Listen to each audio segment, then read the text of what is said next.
Cool. We're officially recording. I'm in Antalya, Greece, Blaire in Mexico City, and you guys are hopefully here for the knowledge drop.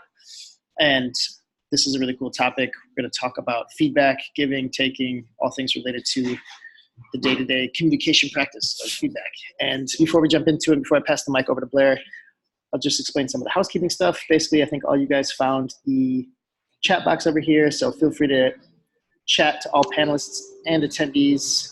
Make sure it's set to that if you want everybody to see what you're typing in there. But also there's a Q&A box. So if you guys have questions related to feedback, like you already know you have a question, or as Blaire's getting into his content, if something triggers a question, just pop it in there at any time. And then at the end, we'll kind of go through those in order and hopefully get to all your guys' questions before we finish out with this half an hour knowledge drop. So also, I mentioned this is getting recorded. This will live on in the Knowledge Drop YouTube archive with all of our other 50-plus Knowledge Drops. It's pretty cool we've been doing this that long now, but this is a topic we've not yet covered. Very important topic, one that relates to everybody's profession, everybody's personal life even as well. So thanks for wanting to cover it, Blaire. And with all of that out of the way, let me pass the mic over to you, man. I'll put myself on mute and let's take it away.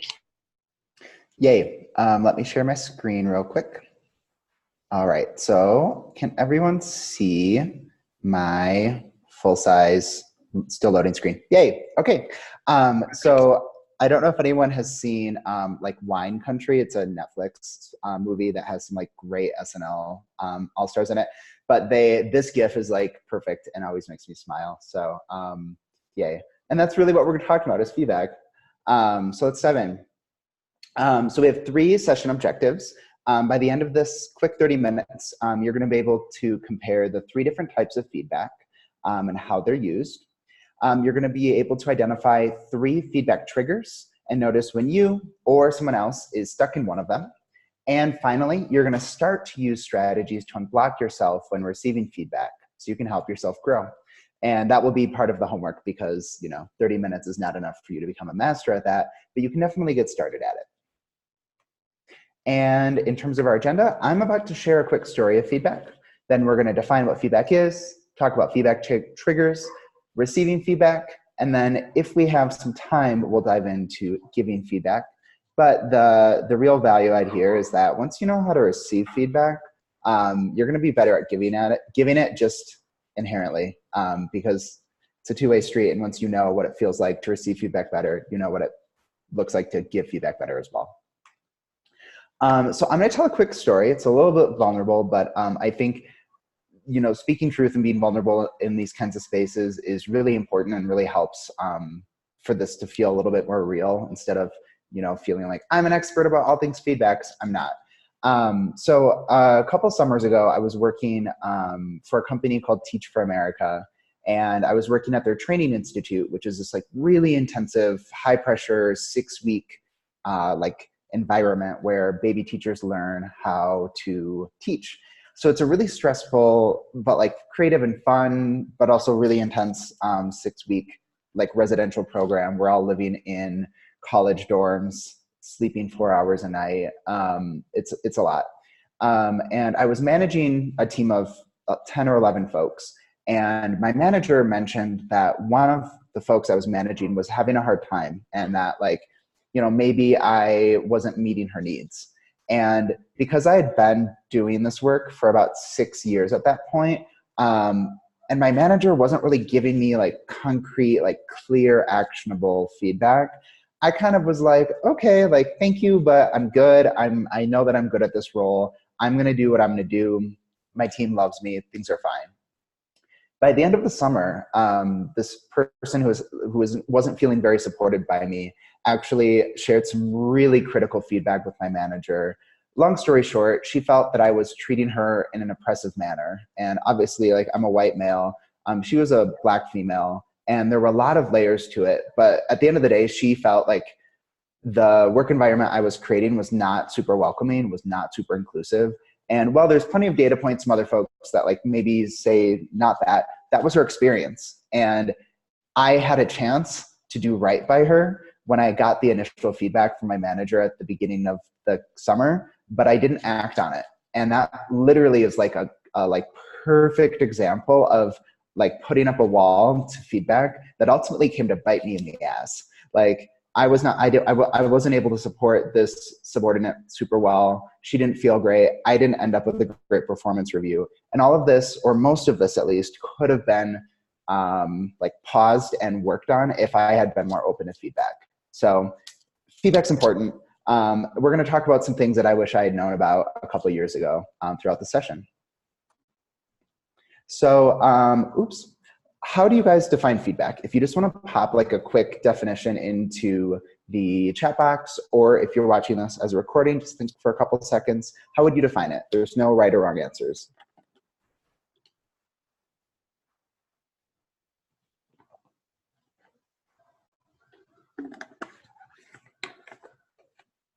Some shy people. I'll give like 10 more seconds.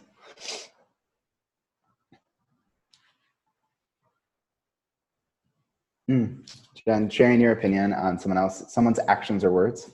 I like that. Cool. Well, I'll keep the chat box open in case anyone else wants to share. But no matter how you define feedback, you're generally right. Speaking from your experience and how you're feeling, yeah, both of those are totally right, honestly. Something I love about the book, Thanks for the Feedback, is that they define feedback really broadly. So based on their definition, they say feedback includes any information you get about yourself. So that can be feedback from the guy who's tailgating you as you're driving on the highway, or it could be someone rolling their eyes because you have a third glass of wine. In the broadest sense, it's how we learn about ourselves from our experiences and from other people. It's how we learn about life. And I think it's a little like sappy almost, but I really love this definition because at its best, like feedback really helps us learn about ourselves and learn from life, which is just kind of magical if you think about it.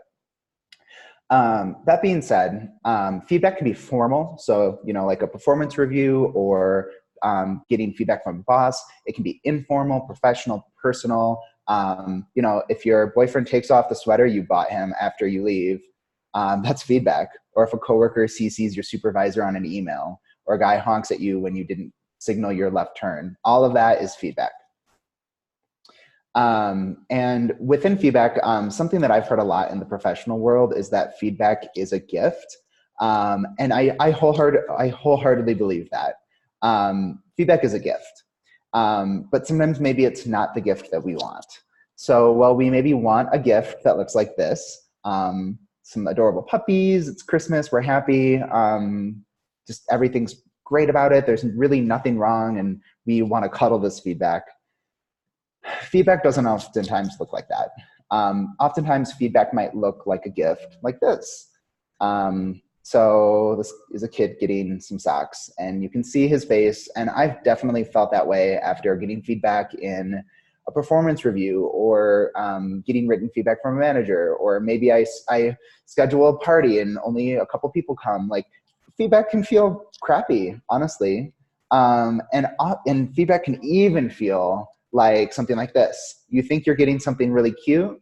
You think you're getting some delicious Valentine's chocolates, and actually it's just a bunch of live cockroaches. So feedback doesn't always come in like a beautiful package with a little bow on top. And I think that's really important to acknowledge. And the reason why is that you're probably not always going to have a manager or a supervisor or a colleague who's perfect or even good at providing you with feedback. So while feedback can feel frustrating or off base or just annoying, you can usually grow from it by removing triggers and sussing out the helpful feedback. And that's really like the meat of this session that we're going to dive into right now. Is you're going to get feedback that's like a pair of socks for Christmas, or like some live bugs in a box of chocolates. And that feels annoying. It can be frustrating, or maybe even feels wrong. But there's usually at least a little silver lining of helpful feedback you can get from that's going to help you grow. And I want to really emphasize, like, you can be frustrated at your manager for not giving you perfect feedback, but sitting in that frustration isn't going to help you get a promotion or learn new skills or become better in your job. It's just going to leave you feeling frustrated, and your manager probably isn't going to go anywhere. So it's really a service to you to be good at receiving this feedback so that you can grow and get that promotion. And if your manager is really bad, maybe manage them. So we're going to dive into some feedback triggers. So oftentimes, and I'm speaking for myself here, but I think this is true for other folks as well. Oftentimes we tell ourselves that the feedback we get isn't fair, or it's not relevant, or it's from someone who doesn't know what the hell they're talking about. And these are called feedback triggers. And they are one of the biggest barriers to using feedback to help us grow. Because after all, if someone that you don't trust is giving you feedback, you're probably not going to internalize it very well. Or if someone who doesn't seem experienced in a field is giving you feedback, you might think, what does this guy know? So we're going to talk about 3 feedback triggers that you can be on the lookout for that will help you better internalize feedback. So the first one is the truth trigger. And I don't know what this GIF is from, but I love it because it's just so dramatic. So the truth trigger is when you question feedback itself. It's somehow off, it's unhelpful, or it's just simply like not true. Like you're like, nope, this is like in another reality kind of situation. Like this is not factual. So a quick example would be you get feedback from a supervisor that a meeting did not go well. In your mind, you're thinking the meeting started on time, it ended on time, and all the agenda items were covered. So if that's what's on your mind, you might have a truth trigger, right? You ask yourself how your supervisor could think it didn't go well. And of course, maybe you made 3 people cry, or you raised your voice, or you threw a stapler across the office, right? So like, maybe it didn't go well, but in your mind, you're like, well, I checked off the boxes, it went well. And in your mind, you're thinking this feedback is simply untrue. And when you're caught in this space, it's really hard to move forward unless you catch yourself, because if you think something's untrue, you're not gonna wanna listen. Like if I told you this water bottle could transport me through space and time, you're probably gonna write me off and be like, okay, cool, well, let's move on. So truth trigger is a common one that I fall into. Now let's talk about the second and third one. So the relationship trigger is about the person who's giving you the feedback. So we believe about the feedback giver that they know nothing about the topic, or they are treating us unfairly. So think about someone you've worked with who maybe you think doesn't know a lot about the industry you work in, or someone who you feel like is always out to get you or doesn't like you or something like that. When you feel that way about someone, it's a lot harder to internalize feedback, even if there's helpful components of it, because you, as a person, you've kind of written them off. So a quick example would be you've submitted a project plan for a product launch. A colleague who has never launched a project before gives you feedback on it. In my experience, things like this, it's really easy to be like, what the hell does this person know? Like, why should I listen to you? And you know what? That may actually be true, but before you hear them out and try to internalize the feedback, you actually don't know. They may have some brilliant ideas that could really help your project, but if you write them off because they don't know what they're talking about, or you don't like them, or you think they don't like you, you're not going to grow from the feedback they're giving. The third and final feedback trigger is the identity trigger. I also really like this GIF. So this is about who we are as people. So when you get feedback that trips the identity trigger, it's feedback that makes you feel overwhelmed or threatened or ashamed even, or off balance. So let's say, as an example, you've always felt like and been told that you're a strong writer. This is something maybe since high school. You had a teacher who told you like, oh, wow, you're going to do great. Like you're such a good writer. And your family, your friends, maybe you've had other jobs where you feel like you're a kick-ass writer. But you start a new job and you're getting much more critical feedback than you're used to. That might make you feel ashamed, right? You're like, oh my gosh, I thought like this is part of my identity. It's on my Tinder profile and I'm a great writer, but I'm getting all this feedback that says I'm not. That can trip the identity trigger, which is like a really hard one, right? Because when you feel shameful, it's really hard to move forward and internalize feedback and move out of it. So those are the 3 feedback triggers. And I want to be really clear that our reactions to these triggers are not obstacles because they're unreasonable feelings, right? I think it's totally reasonable to feel ashamed if you're getting a huge amount of constructive feedback all of a sudden, right? That's like a logical human feeling. Or if someone's been mean to you, you don't really want to hear them out, right? These are like logical, reasonable human feelings. But triggers are obstacles because they keep us from engaging skillfully in a feedback conversation. So while there's often some truth to our assessment of the feedback itself or the person, right? Like maybe the person is rude to you and that's why you have a relationship trigger. Or maybe in the past, the person's giving you feedback that didn't feel truthful, right? There's some truth there probably. You do yourself a disservice when you discount all of the feedback before you truly understand it. So now that we know a little bit about these feedback triggers, we're gonna dive into some ways to actually handle like when these triggers come up. So just to recap, the 3 triggers are a truth trigger, which means like this feedback is wrong or like not relevant to the situation. The relationship trigger, I don't like this person or trust this person. And the identity trigger, meaning like this feedback makes me question who I am. Like I thought I was good at writing, but I'm hearing that I'm not. So let's just take 10 seconds. You don't need to write in the chat box necessarily, but I just want you to think about which one of these triggers you struggle with most. And of course, no right or wrong answers. All of these are super valid.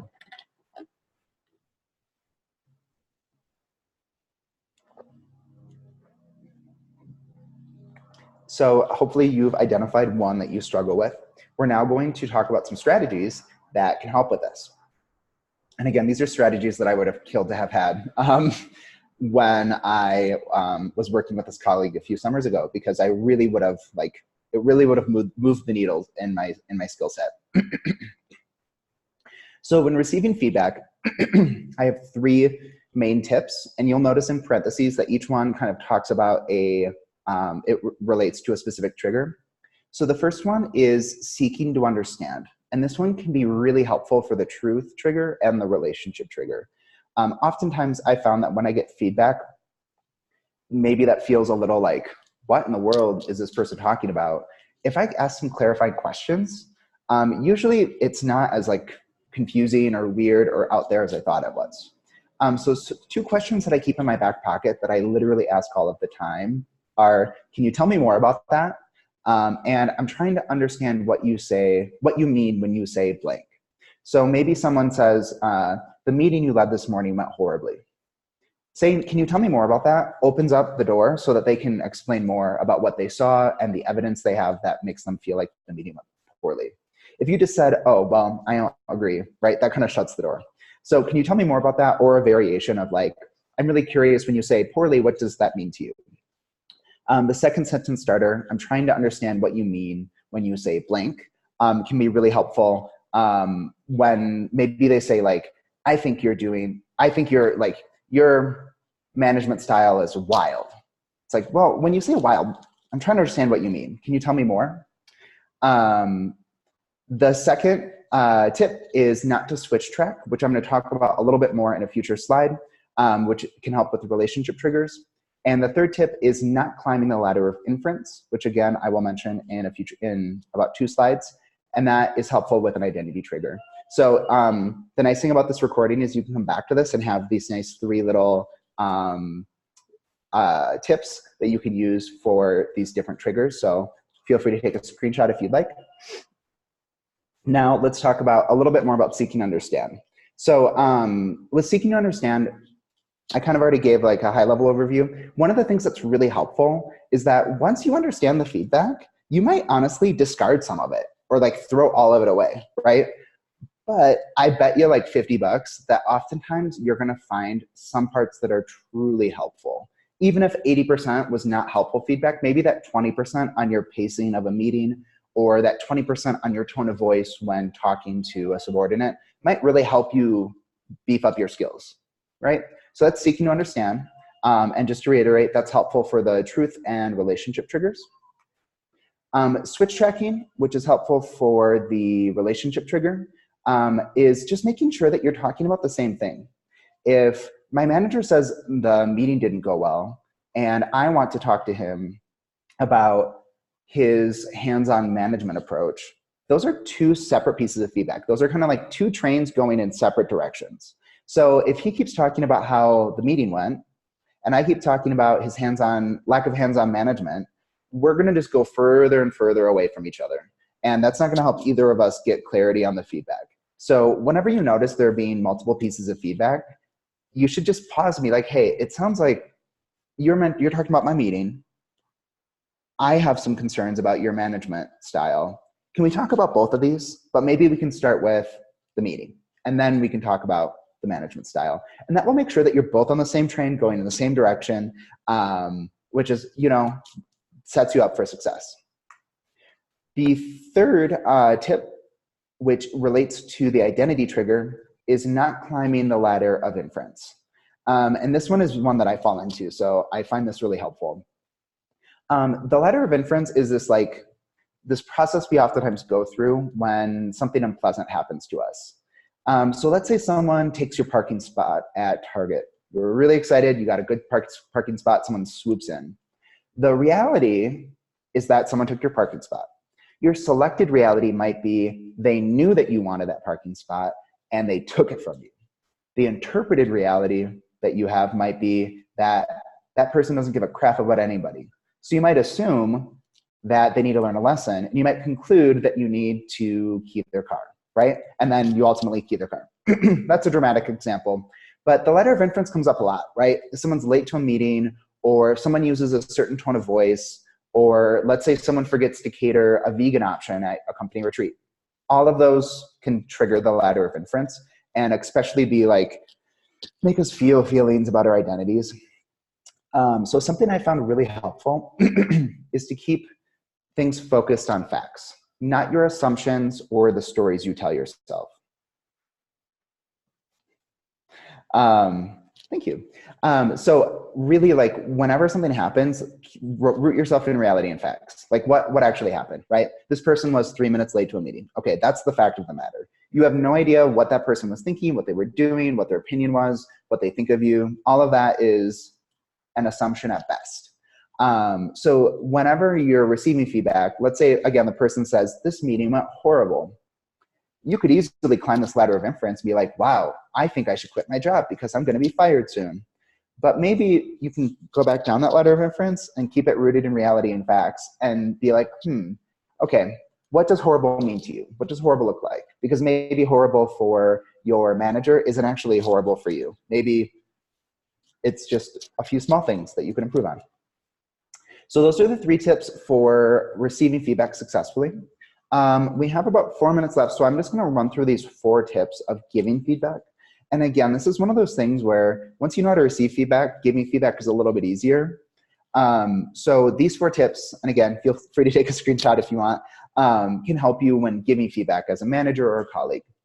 So the first is to just ask the person how they prefer to receive feedback, which can help with the relationship trigger, because maybe someone really wants written feedback, and you asking about that can help to build a positive relationship with them. The second is separate appreciation, coaching, and evaluation. So appreciation being you're doing great, coaching being here's how you can get better, and evaluation being here's where you're currently at.